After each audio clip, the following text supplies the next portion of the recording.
Hello everyone, welcome to Bob Health and this Bob Talks About event, bringing consent into the 21st century, empowering patients and streamlining processes. I'm Mark Southern, one of the Bob Health co-founders, and this is Chloe Fox. She's our producer today and will be working in the background to support us. As Chloe waves goodbye, I'll ask her to run our first poll questions as you all settle in. And you should see those appearing on your screen now. As you answer those, I just wanted to go through some quick housekeeping. So for our live audience, please, if you've got any questions, we'd love to hear from you. Just submit them to our panel using the Q&A function, which is separate to the chat function. You should see it in your Zoom window. The chat function, by all means, please use that to be involved in the discussion, or if you need help with any technical issues you may have.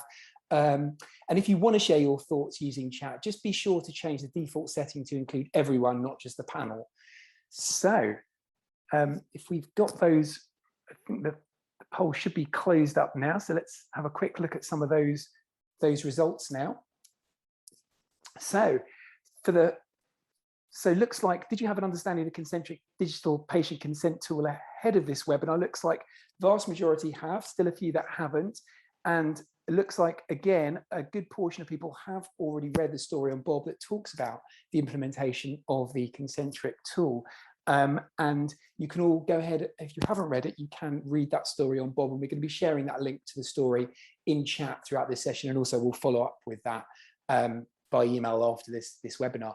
But just a quick word about Bob. So for those that don't know, Bob Health is a shared learning community that unites NHS and social care staff, organisations, professional bodies and suppliers to help liberate proven good ideas up and down the UK health system and ultimately drive adoption at scale.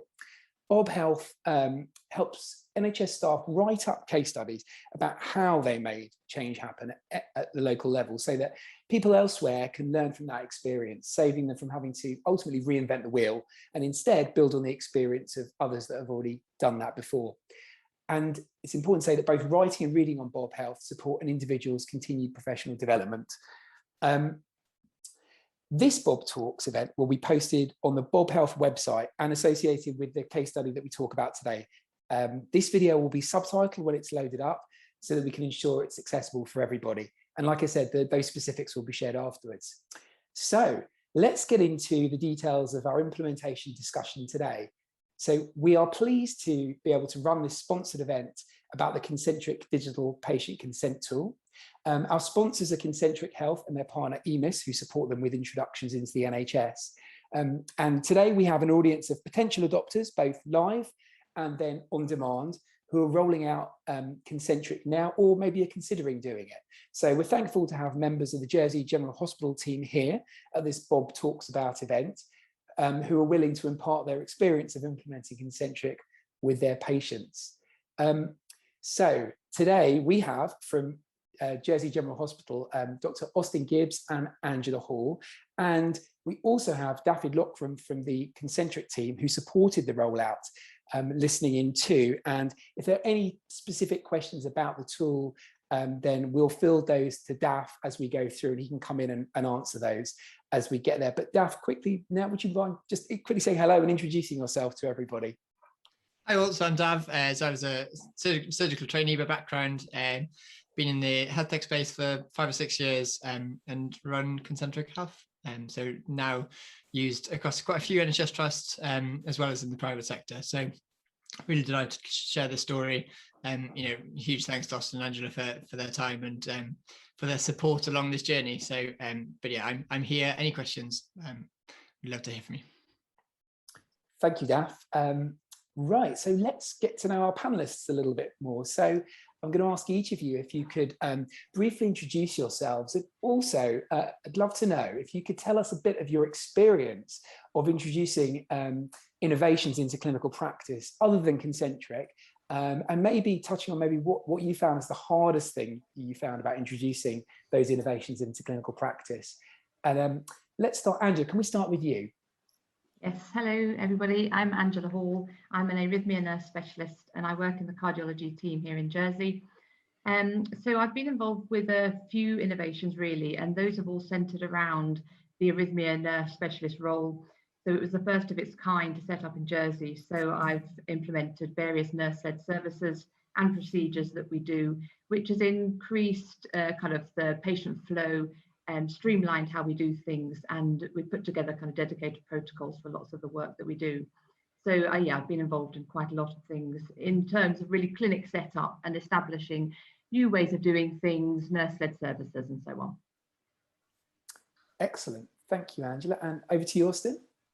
Hi, I'm Austin. I'm director of the Allen Lab, which is our sort of innovative health research space that we've created within cardiology, precisely to do innovation and to introduce that into clinical practice. Sort of things we've done over the past sort of 18 months, 2 years, a lot of software as a service designs like Ultromics supporting our echocardiogram, Caristo supporting CTCA, NeuroQuant supporting MRI, MyM Health, which is our platform that we use out in the community to keep watch on our patients with heart failure and heart disease with some remote monitoring. And we've also done some stuff around virtual reality training with Oxford Medical Simulation. The hardest thing, I guess, about introducing innovation in clinical practice, the too long didn't read probably of this entire talk, is engagement. The key part of this is engagement with those who are using it. Without that, you are screwed. Thank you, Austin and Angela, for introducing yourselves there.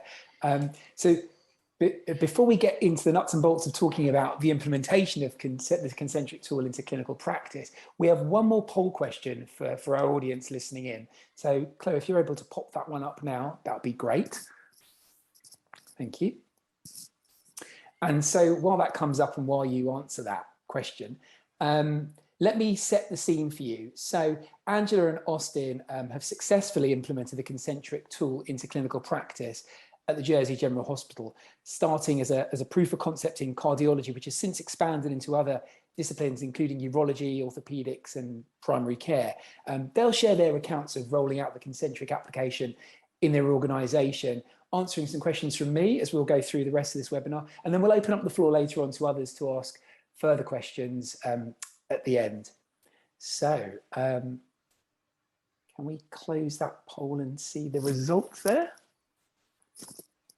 Great. Okay, so it looks like the vast majority are aware of the Montgomery ruling. So for those that don't, and even those that do, it would be good to maybe to unpack that a little bit more. And so just going to maybe first to you, Austin, actually, in light of those poll results, I mean, does that surprise you? And also, why is the Montgomery ruling so important? It's just quite nice to see, because sometimes when you ask around, people probably are sort of vaguely aware of something that went on, but aren't really clear about the actual judgment. I mean, it's a clear shift in the law. It was a 7 judges convened, which has the power to sort of overturn previous House of Lords Supreme Court ruling. And what we've seen is a move from paternalistic medicine into patient-centric medicine, which is now being reflected in the law on consent. Really, it's about joint decision making, and it's really imperative that we make sure we properly consent patients so they understand not only the risks but also the alternatives, and have the time and space to do that, as well as communicate those complex facts in a manner that can be understood. It's been nice to see medicine generally has moved away from this paternalistic. It's very much like what happened in religion back in the day. You know, originally there were priests with Latin Bibles and you had to go to church to understand, and then you had the King James translation, and suddenly it opened up the floor for religion to be accessed by everyone. Well, kind of the internet and Google and Apple Health and all these other things has democratized the medicine, and we as a practice have to embrace that and move away from that paternalistic and into that patient care, patient-centric joint decision making. And the Montgomery ruling gives a framework for that. That's interesting. And I guess looking at kind of the broader than the Montgomery ruling, looking at consent generally and what had traditionally happened with regards to consent. I mean, maybe Angela, I'll come to you here in terms of consent, and maybe get your view on what good consent looks like, and maybe a little bit more about some of the consent challenges that you faced at Jersey General Hospital. So I think there's probably more of us consenting now than perhaps traditionally. So it was usually, you know, a doctor-led conversation that was had, with, you know, as Austin says, moving more towards that kind of shared conversation really now. But, you know, many nurses consent patients for their procedures now. So I think it just highlights the importance of nurses as well being aware of all these other kind of rulings in the background to consent. And along with that, things like capacity to consent. You know, there's so many aspects that need to be considered to make consent safe. So I think there are a number of different aspects that we probably need to be considering that, like I say, is evolving because of the number of different people that perhaps are involved in that process now. Mm. And maybe Austin, in terms of some of those called challenges, but some of the wrinkles with consent, the way it maybe has been done traditionally, are you able to talk about that? Yeah, I mean, I think the issue is consent is quite time consuming if it's done properly.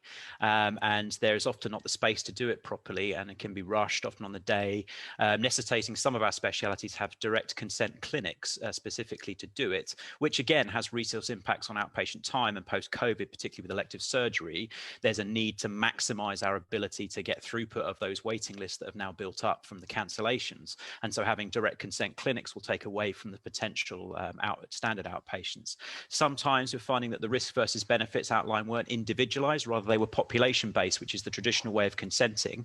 And that doesn't really satisfy the Montgomery or actually our own consent policy here in legal. Our legal team wrote a consent policy in light of these rulings.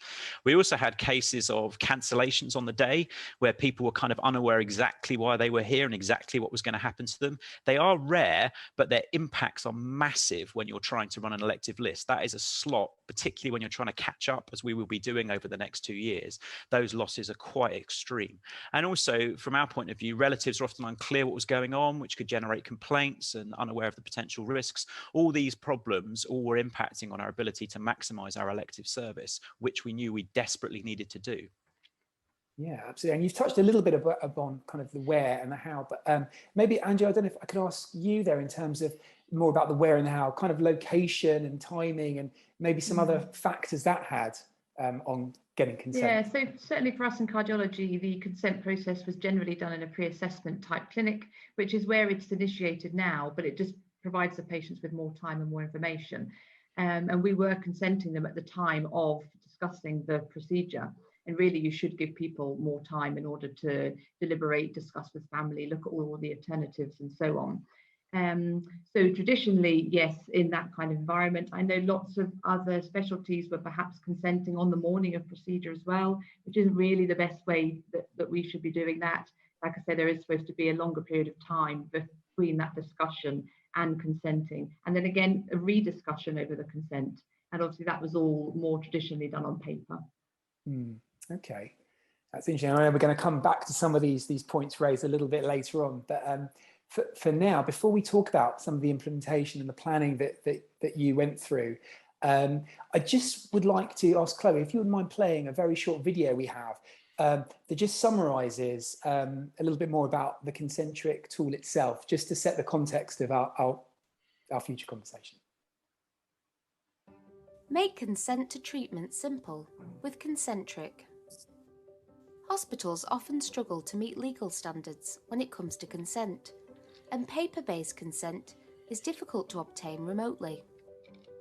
Concentric makes it easy to share information and obtain consent from anywhere, helping to support informed decisions, drive theatres' efficiency, and enable paperless remote pathways. Used across all specialties and for both emergency and elective care, Concentric can be the default method for consent across your organisation. Personalised, trusted information written in plain English makes it easy for patients to engage with and understand decisions about their care. Concentric is easy to deploy and can be introduced with local content and integration into local systems within weeks. Email talkto@emishealth.com to find out more.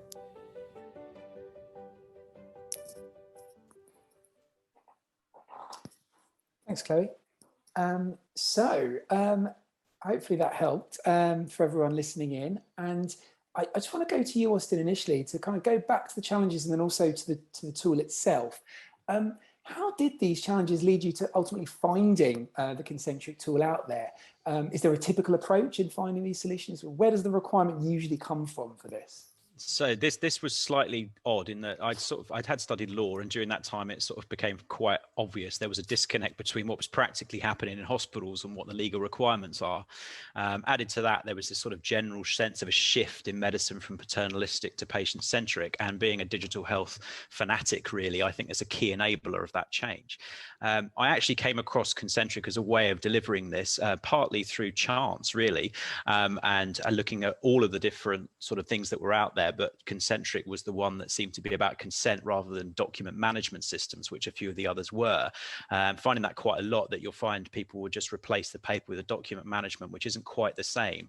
And then I went to legal and talked to them, and just by pure chance, they literally had the Concentric platform leaflet on their desk from a conference they've been in Cardiff. And before I could even start talking, asked, could I introduce this, because they thought it would be really good. So it was just pure chance. In general, with these things, what we look for is the best fit for the front line. That is the most important thing. And they drive what we pick. Right. Okay. So the ideal scenario would be potentially clinicians, and those actually their frontline would be the ones that feed back that requirement, and then yeah. And I'll talk about that a little bit, why we do what we do with these small trial and proof of concepts for that exact means. Okay. And the other thing, I guess, related to that then, and I'll open this up to both of you, is that when you first saw that, what did you believe that the Concentric tool would enable you to do that could help address those consent challenges that you've mentioned earlier on? I mean, personally, I thought it could solve all the problems. in all honesty, it was quite clear, and particularly talking to Daph, because he'd been a surgical trainee and he actually knew this wasn't, and Concentric are a very modern software company, and modern software companies, it's very much a collaboration between developers and users to come out with the best possible thing. And it was very clear that this was a platform that we could adapt very easily and quickly, but also satisfied everything that we wanted in a consent tool. Ease of deployment, ease of use, intuitive, all those good words, and playing around with it and giving it to the staff to play around with. It was abundantly clear this would be absolutely fine, that they would have no problem introducing into their practice, and would have no problem seamlessly kind of moving across that way. So yeah, picking the right software. Interesting. And Andrew, if I can come to you, when you first had a glimpse of what it could be, what did you think about that and how it could address some of those challenges? It seemed really straightforward, and I have to say it has been. There really haven't been any obstacles or difficulties with using it in practice. The first introduction we had, I think, was when Austin just showed us, as part of a kind of team get together that we have, of this potential new application that we could use for consent. But obviously, until you're using it, really, you can't fully appreciate what's involved. But it didn't seem at all difficult, and it seemed to kind of address some of the issues that there existed around consent. Particularly with the times, we moved through with being more difficult for patients to be coming into the hospital and so on as well. So it kind of all occurred at the right time, I suppose. Okay, excellent. So now you found a consent tool that could help. It'll be good to now turn to how you plan to start using it at Jersey General Hospital. So I'm going to come to you on this, Austin. How did you go about planning for this proof of concept pilot? Where did you start? And yeah, if you could talk a little bit about that, that'd be great. Yeah, so I put together the Anna Lab for this exact means, and this is what we do. So it's our kind of digital innovation and research place within the cardiology team. We're very lucky in that we have a defined group in cardiology that are all very engaged with piloting these things, all keen for innovation and keen to support. So basically sitting down with them, letting them have a play with the platform. I think the first thing you need to do is let people have a play. And from there, you will then get ideas about. I think when you're piloting these things, keep it very, very defined, very, very small, and also just run it standalone. And take away a lot of the other bits until once that process is done, then you kind of know, if you're going to do this in any more involved sense, what the obstacles might be. Essentially, no plan survives first contact with the enemy. So the quicker you can get it in play, the better that it'll work in the long run. So that's what we do. We do these very small defined things, set it out for 6 weeks, stand alone alongside our existing procedures, play with it, find out all the problems, what there might issues be, then go back, review, and then look at how we might expand that pilot or carry on. Concentric was slightly different in that when I went to take the pilot away, no one wanted to give it up. So, which is a good sign. It's a good sign. We had so little problems, so little issues that that it became impossible to take it away. No one wanted to go back, patients and clinicians.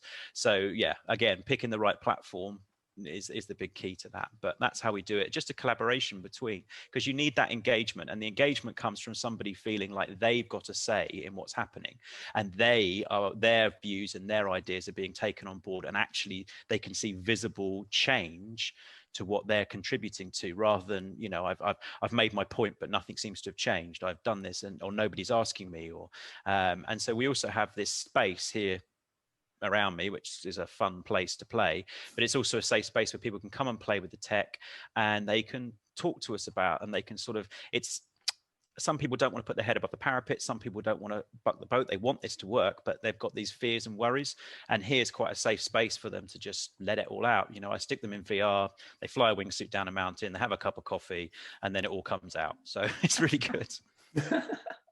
Brilliant, sounds fun. And in terms of where you started, in terms of the area you started, I know you started in cardiology. Could you tell us why that was, and also what were the specific procedures that you were going to trial it with? And maybe if you could talk a little bit more about that. Maybe I might bring Angela in on that point as well after you've answered, Austin.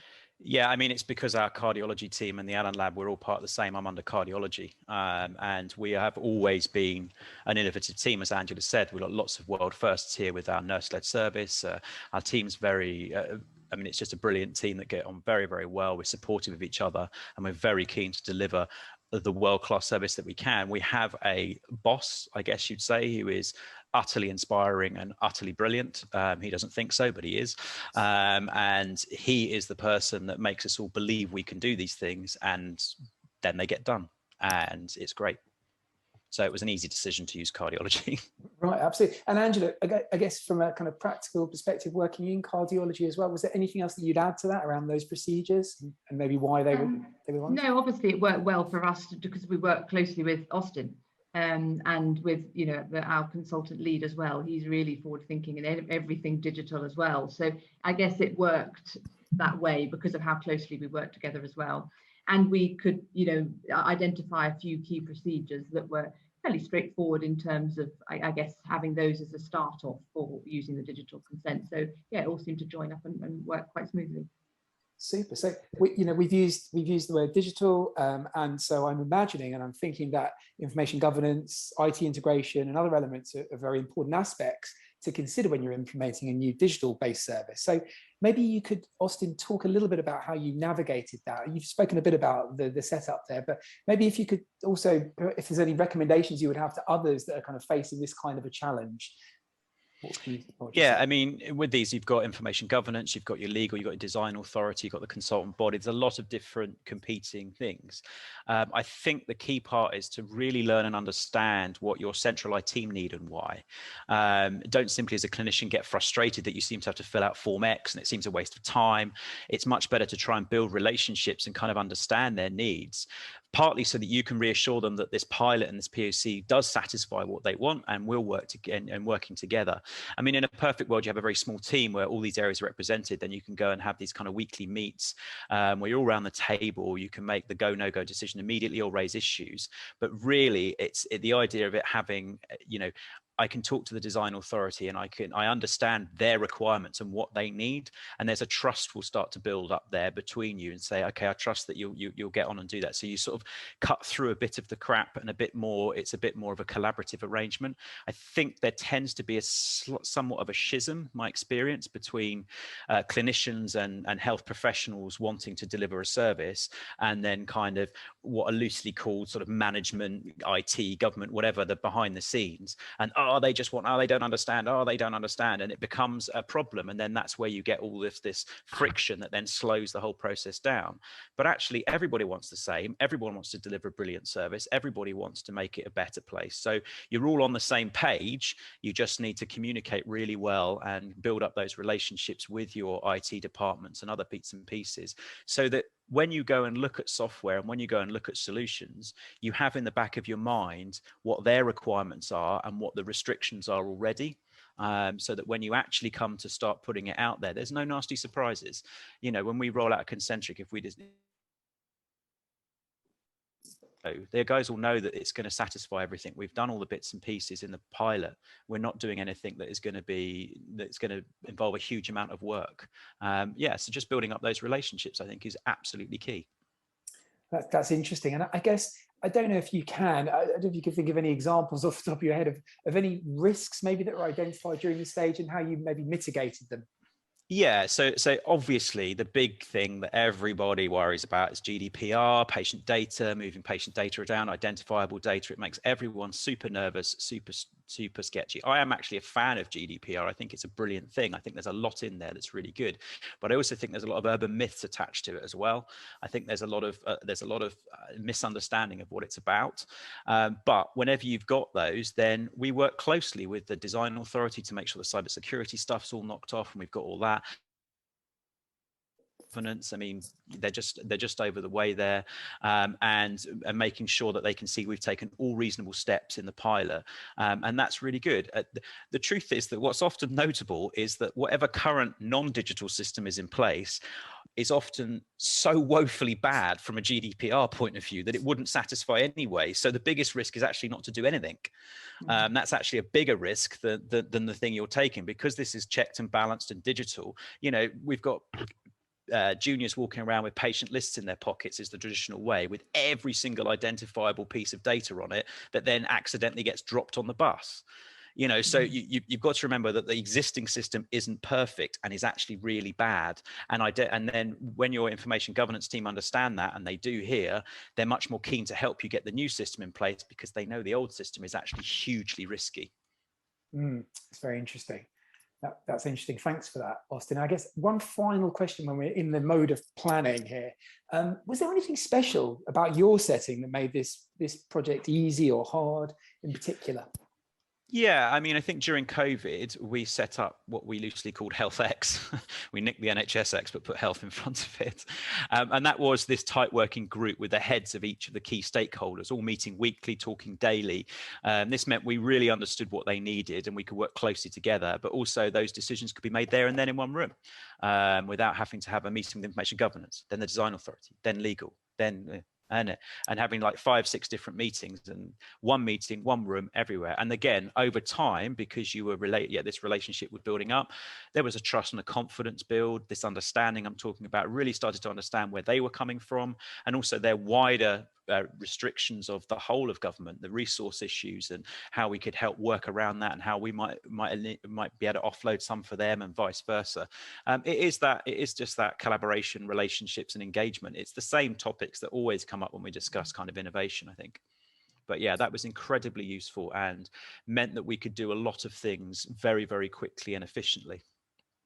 Excellent. Well, thank you for answering those points. And now I'm going to turn to some practical considerations. So I'm coming to you, Angela, here, because I know you were key involved in the implementation here.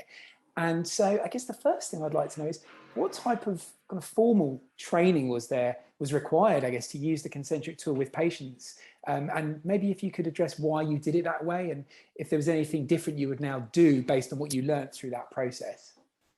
There wasn't really any formal training needed. It was just, you know, we just kind of worked closely with Austin, really. Once it was all set up, he supported us, but certainly for the first, few weeks using the Concentric tool. So he would come to our pre-assessment clinics and he would, guide us through the process online with the patients as well.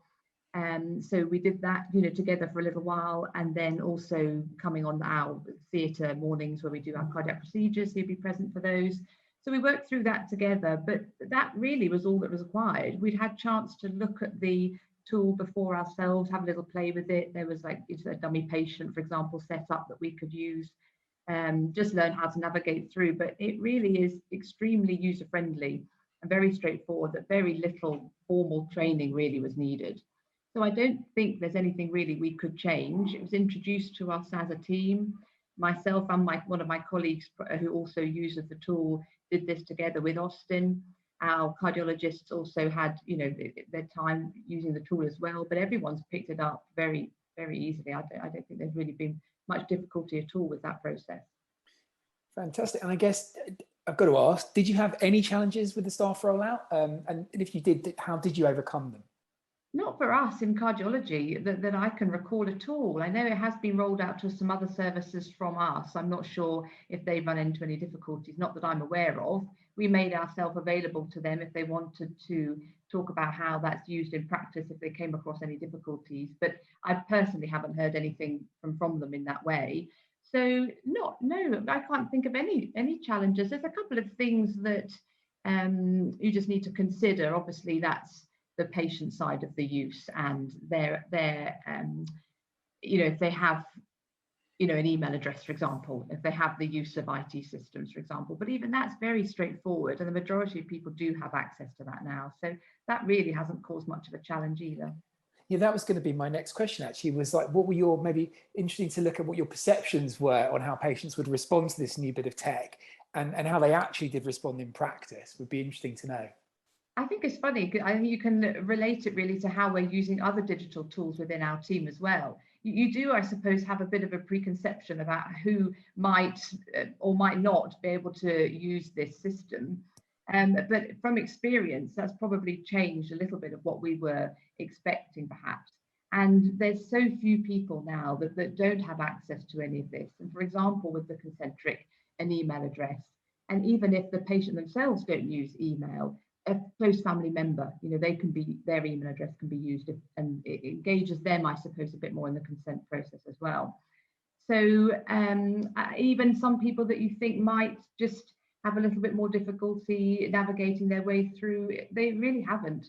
And some of those patients who we perhaps thought might have a little bit more trouble with it have proved us completely wrong and have given feedback saying actually how brilliant it was and how easy it was to use. And we had a gentleman I remember who's provided some written feedback for us and I think the company, who said how helpful it was. He could spend the evening with his wife looking through the tool, all the information. There's links that take you to alternative options, explaining it in great detail. And he's given really, really positive feedback and wouldn't want to use any other way for consent moving forward.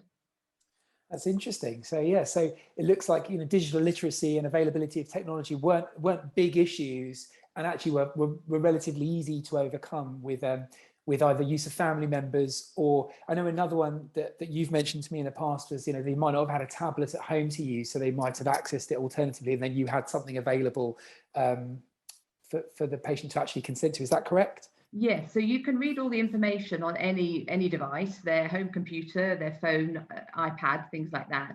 But at the moment, the signing needs to be, you generally use your finger to sign on the device, but it's still no problem. If they don't have the ability to do that, at least they've accessed all the information. They're as well informed as they can be through discussions with ourselves and the information available to them online. And then on the morning, we have another general discussion over the procedure, what they've consented to, if they still agree with that, with their signature, going on that consent. And then we have the tools in order for them to do that there. Sounds good. And we've spoken a little bit about, people watching videos, going to links. And I'm interested to know, how much control do you have over that content in the tool? And what capabilities do you have to change that, and how easy was it to do that? And did you have a kind of process in place to do that, to make those updates if needed? So there were some set links already established on some of the consent forms that might take you, for example, to a British Heart Foundation information about that procedure. And we use some other organisations such as the Atrial Fibrillation Association and places like that, who have perhaps more direct information for some of our patient groups. So we just suggested those as other options to add on, and that was done instantly. Excellent. Excellent. So as Austin said earlier, you started in cardiology, I think, with, correct me if I'm wrong, was it 3 procedures? And I'm interested to know if you could talk about how that gets expanded and what's required to expand that out into other areas. And you've spoken a little bit about modification of content, but was there anything else that needs to be considered for that? Yeah, so before any of this went live, we were given the opportunity to review all the content that was included for each procedure, and that included all the risks as well. So all of us that were involved in this process had access to that and provided our feedback. That was then reviewed and then amended according to evidence as well as our experience and what we felt was appropriate by Dafford and his team.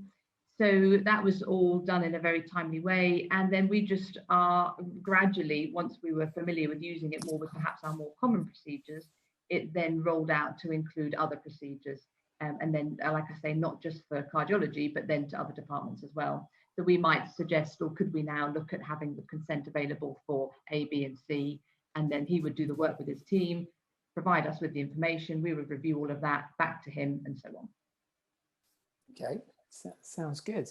And I was just looking over just to see if we've had a few questions come through on chat. I can see that Daf's been responding directly there. And I've just seen there is one question outstanding there. I'll just quickly raise it now before we move on. So a question from James Rose there. Should this consent record be stored on the patient's medical records? Is the question there. So I don't know, Daf, if you want to answer that one, if you can come back in. Yeah, I'm here. So I suppose there's an answer from me, and then there's also an answer from Austin and Angela. So from my perspective, we would always attempt to have an integration back into the kind of main, EHR. And I think there's two parts to James's question. There's the clinical medical record, Cerner or Epic or whatever you're using, but then also there's the patient-facing side of that. So obviously patients have access to Concentric within, as Angela's mentioned in their email, as a text message they access through. But also I think there is a lot of value in them having access to that, within some kind of digital front door. So, from an NHS England perspective, we see the NHS app and, move towards that being a single front door. And for me, in 10 years' time, people probably don't need to be remembering, what was that consent platform that I had something from 10 years ago? Ideally, that all sits behind one single front door. So, examples, patient knows best, within the NHS app, that kind of stuff. So definitely that integration is really important, both from a kind of, in terms of that day one need, in terms of the kind of clinical, the EHR, but going forward, I see the patient health record as equally important, really. Excellent, thank you. And I guess back to Austin and Andrew, if there's anything else you'd like to add to that response. Yeah, so we're essentially in a part of an EPR program at the moment, so it seemed unwise to sort of do the integration stage of putting the electronic consent in our current EPR until our new was online. So we simply took the view that we will print it and put it in the notes like a standard consent procedure. That way we've got something that is already in place, is already what's done, and is already our current practice without altering that. And we now know that when the next EPR starts rolling out, when we're going through that whole process of setting that up, we then have this standing by ready to go, and we haven't wasted any time and resources, and we know it works, and we know all the other bits and pieces are fine. So yeah, that'll be how we do it. You obviously want to be able to keep hold of your consent for whatever your local jurisdictionary statutory limitations are, because it's going to be an important thing. We all know those cases that came 6-7 years down the line of a finger injury or whatever, that you're now looking to see what you consented them for. Currently, often the paper record of that is missing. So the fact that there is a digital copy permanently stored through Concentric platform, and in the future through Patient Knows Best or patient held record, again, that whole paternalistic to patient centric is fantastic. And we can also see exactly what they looked at and exactly what was told to them, which isn't always the case. So yeah, that old thing of the current system is probably more risky than the new, and so yeah, get on with the new. But that's how we've done it. We've just put the paper records in the notes for now while we go through the EPR program. Once the EPR program is in place, we will then integrate properly as a digital record.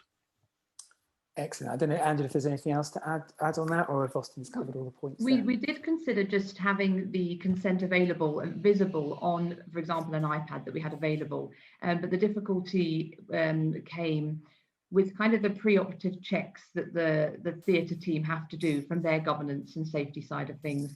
And it was felt, therefore, like Austin says, that a paper form, along with all the other paper forms that we still have for a patient going through theatre, for example, then just kept everything there together.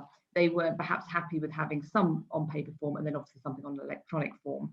So, in terms of their safety side, the things they have to comply with, that's how, we're moving at the moment. Okay, great. Thanks for that. And just looking back through chat, I think there was another question which I think we've already answered, which was what integrations does Concentric have so far? And I know Daf's responded to James there, saying most of our NHS deployments are integrated with patient demographics and pushing documents back into core EHR. This involves a few different systems based on what those NHS trusts use.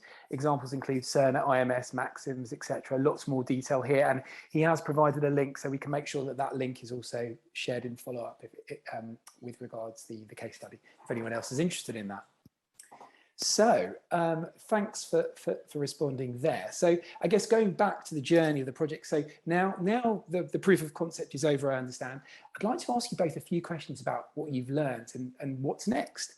So Austin, if I can turn to you first, could you talk about maybe the results of the pilot, of course, what are the most important benefits to practice, and in particular, going back to your challenges of consent in the first place, what's changed? Yeah, I mean, the pilot, I couldn't stop the pilot. I think that's probably the take home. I mean, the greatest benefit is just simply, for the first time, we really feel our patients and us, it's a joint decision. And you get quotes like, I feel like I could do the procedure myself. And the chap who doesn't want to be consent any other way. Relatives know exactly what's happening with their loved ones. And one surprising thing is we've seen a slight increase in non-operative alternative uptakes. So, which is actually really important. So, for example, in atrial fibrillation, we know that weight loss can be as effective as a DC cardioversion. And we've had a couple of cases where patients have, after looking through the consent, seeing the alternatives, seeing the links, have chosen to try weight loss for a bit before actually having the DC cardioversion. And that's actually really, really encouraging, because we want to limit the use of the elective surgery wherever we can to those that there is no alternative. And that's been really nice to see. We've also had sort of less cancellations. We think we haven't finalized it yet, but we think we're probably having less cancellations as well, and anecdotally less complaints. The platform itself actually allows positive feedback, or allows feedback, and we're getting positive feedback that we can then send to the clinicians, which is really lovely. And what genuinely happened was the proof of concept pilot was ongoing, and just through osmosis, just through the natural thing that the platform is brilliant. That is the take home here. It is a brilliant, brilliant platform. Other surgeons, other specialities, what are you doing there? Oh, I like that.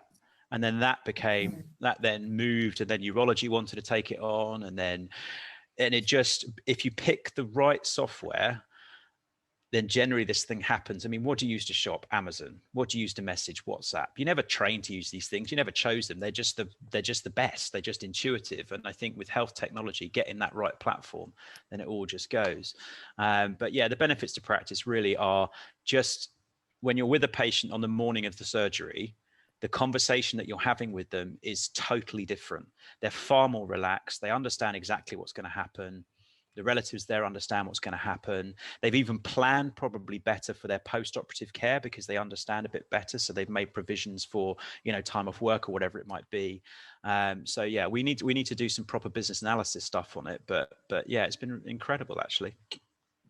Fantastic. And Andrew, if I can come to you, maybe, I don't know, were there any unexpected benefits of using Concentric that you hadn't foreseen? I'm not sure about unexpected benefits, but just things that perhaps heightened our awareness of what we should be doing. And really, again, the whole safety and governance around consenting people. So, like we've kind of alluded to already, the time taken for that initial discussion, but also then to review all the information. Like Austin says, patients looking at alternatives. So we would discuss those alternatives with people, but there's only so much people retain in that conversation. So having that information to refer back to online again and again, if they want to, just opens up those other avenues for people to explore. And I think there's another couple of things, again, not that I've learned, we knew of it, but perhaps we weren't considering it on every occasion, were things like consenting for radiology imaging. So, for example, when we insert a pacemaker, we use X-ray. Were we always consenting people for that part? I don't think we probably were. Blood transfusion, for example, is listed under the consent forms. So, different things like that, whilst not immediately related to the procedure, how it's done, the risks and so on, are obviously things that need explanation and consideration. Absolutely. And Angela, we've had a talk prior to this, and one of the things we were saying was a comparison between the Concentric tool and the traditional paper-based method of obtaining consent. And you mentioned that actually, you've alluded to this already, but the time is actually similar because people are doing things themselves. And I'm interested to know, if, like, did you have any other feedback from people that were using it? Like, what were they doing there that was taking the same time? What were they more engaged with? In terms of other people consenting? Sorry, I'll rephrase that question again. So looking at the time taken, so as I understand it, I think the actual time to go through the consent process was broadly the same from the patient's perspective, because people were spending more time on the Concentric tool, looking around and seeing, learning more, I guess you could say. Yeah. And, was there anything else there that you'd like to add to that you think was important? So I think initially, we were thinking that time is saved from our perspective, certainly as health professionals. Although it doesn't get away. You still need to have that conversation with patients. It's not enough just to say, here, an email's coming to you, refer to this. Within the consent tool now, there's a new box which asks you to outline the conversations already had with the patient about the consent. So have you had a discussion with them? It just reminds you and make it just another safety side, I suppose, to document what conversation has had up till now. So time taken, yes, for patients, it probably is much the same. They might be spending more time looking at the consent, which is a good thing. Mm-hmm. They're looking at the other options, they're looking at additional risks. It might raise additional questions. Patients now sometimes phone us after having looked at that information, and that probably didn't happen before, because it would be a single conversation, maybe revisit it on the day, and that was all. Our time was probably saved a bit of time, but we still do have those conversations, and we do need to go back to the form, to check they've accessed it. Sometimes you need to phone the patients again as a reminder. Have you checked your folders? Have you found it? But it doesn't really matter. It's certainly not causing us any more time, and that's not really the issue here. It's around the safety and making sure patients are consenting appropriately. It's interesting. And one other point for me is around the setting for consent. So home or a personal location versus hospital. And did you notice the impact on results there being different at all? Yeah, for sure. And especially over the months that we've not been able to perhaps bring as many people into hospital as we can, we've still been able to go ahead and do some procedures, and enabling that consent remotely has really, really helped, and meant that we perhaps can continue with some of the things that were needed, as face-to-face opportunities only before. The time we're still consenting generally on paper for more emergency situations where patients are inpatients in the hospital, for example, but there's no reason why that can't move as well. We have iPhones and applications in order to do that, and that's probably something we're considering a little bit more, but isn't used as frequently as perhaps those more elective cases. Okay. Great. And Austin, I know in the story on Bob, in the case study on Bob, there was a mention of a potential health economic study planned. I don't know if you can give any updates on that at all, if that's something you can talk about. Yeah, I just find a business analyst. I don't have the skills. That's the take home, really.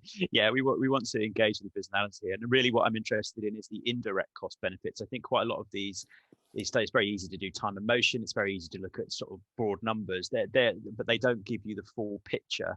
And certainly with some of these digital health impacts, there's a lot of indirect costs of, less traveling into hospital, less car parking time, less time off work, less having to find a babysitter to come to outpatients, all these kind of indirect benefits I'm really keen at. And also, really what we would like to do as well is to take that, to take the success and then say, well, how could we actually start to look at our entire elective process and say, well, actually, should we be pushing consent far, far further forward and out into primary care so that a patient is fully informed about the procedure they're potentially being referred to be considered before they even discuss with the surgeon?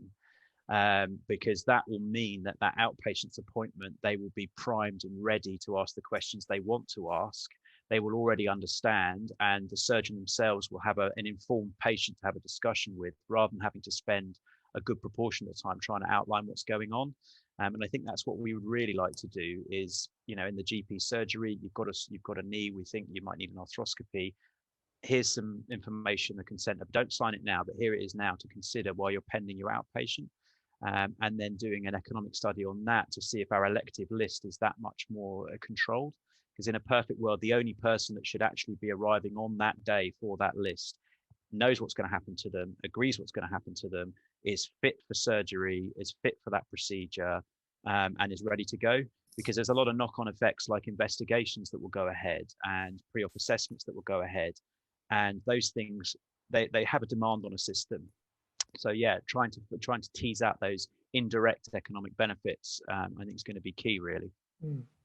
Absolutely. So I've just got one final question before we open it up to some questions we've had from the audience, and that is to both of you, but I'll start with Austin on this one. Is following the success of the proof of concept, what has changed with regards to the consent policy at Jersey General Hospital, and what does that mean for the use of the Concentric tool in other areas of the hospital and beyond? I mean, I think the surgical division can see the benefits. And can see the clear benefits, and this pressure of elective surgical resource management, this kind of platform becomes almost imperative. It almost becomes a no-brainer to continue with your current system. You're not satisfying the legal, you're not satisfying the local policy, and it's also potentially wasting an incredibly valuable and precious resource. And I think there's a strong desire now to just have this across the entire of the surgical division, particularly from the clinicians and the nurses. And yeah, that shift in policy from, oh, it's something weird the cardiology team are doing, but they always do something strange with iPhones and wearables, to, oh, actually, this is exactly what we should be doing, and let's get on and do it. So excellent. Okay, that's brilliant. And I don't know, Angela, just before I move on, is there anything you want to add to that point around policy and how things are rolling out? No, I think it's just really kind of pleasing to see how it is rolling out to other places, and not just for us in Jersey as well. But it just goes to show that it is a really easy tool to use. I think everybody appreciates the benefits that it brings. And so I just hope it continues to be taken up by other services as well.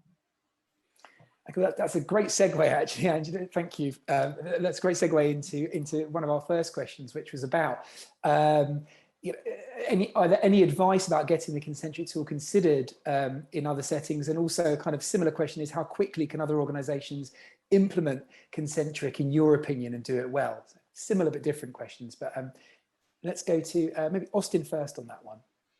Yeah, I mean, my top tip, get it in the hands of the clinicians as quickly as humanly possible. Just pick a defined procedure. If you've got ophthalmology, you've got, maybe there's some cataract operations. Cardiology is nice because we've got kind of day case procedures, your day surgery unit. Find a very defined area and just run it for a little bit, standalone alongside your thing. See how that's working in your hospital before you do anything else.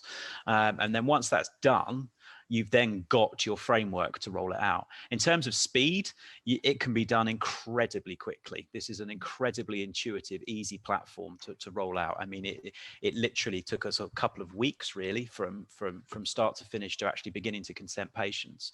And I think once you've got that little proof of concept done, then you can go back to your wider team and say, right, this is what we need to roll it out across the hospital. These are the kind of things that we're going to need.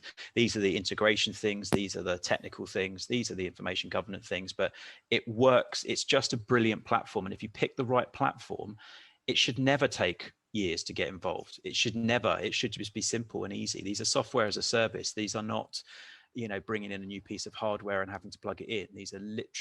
They're literally going to be sitting alongside your clinical practice, supporting your clinical practice. And yeah, weeks it can be done in, no problem at all. And Concentric are brilliant at quickly working with you. So it was very rare. In fact, I can't think of a moment where it wasn't a case of sending consent a message and saying X, Y, and Z, and that problem being solved within 24 hours. Or less quite often. And that's because they're a modern software company, and this is how modern software companies work. It's very much a collaboration between the end user and the developer. Absolutely. Thank you, Austin. And Angela, anything else to add to that? I think that it's the time taken for some people to implement things is frustrating in some places, and there is no reason for this to take time. I think we're really fortunate that we had Austin, who was championing it, certainly, and did some of the background legwork. But like you said, it didn't take long to bring it to us in a practical area and just get on with it. So I think it doesn't need to be any reason why it should take any length of time. Excellent. Thank you both. And then I'm just going to, there was a question on chat, which I'm just going to read out just for people's benefit that are watching this on demand. So the question is about, first of all, thanks for a great talk. One final question for me. As a development, can you see Concentric being developed in the future to post-procedure and extending to healthcare professionals' duty of candor obligations as well? And Daf's answered that in the chat. So many things on the roadmap, especially in terms of supporting post-procedure. We see patients coming back to the information quite a bit post-op. So there's an opportunity to support herein under their recovery. And then James has also said we'd like to pick up on these thoughts and explore, and he's shared his details there to continue that conversation. And I'm just looking to see if there's any other questions in the chat. I can add a little bit to that, what we're doing with it as well. Yeah, so obviously the patient information leaflets, which runs hand in hand with this. So there's another platform, Health in Note, that we're working with, that we're going to start integrating with our consent as well, so that we can start giving prescriptions for health information alongside the consent and expand it out. I think these are part of the Montgomery ruling, part of the important things. So we will now try and bring those two platforms together a little bit, so that there's a sort of seamless pre-post-op consent. What information do you need? Your recovery information is up to date, everything you need. And also we as clinicians can then, when we review them in clinic, we can see what they've looked at and what's been effective. And then we can start to adapt our feedback with them. Again, we're talking about it all day, but engagement, collaboration, working together, it's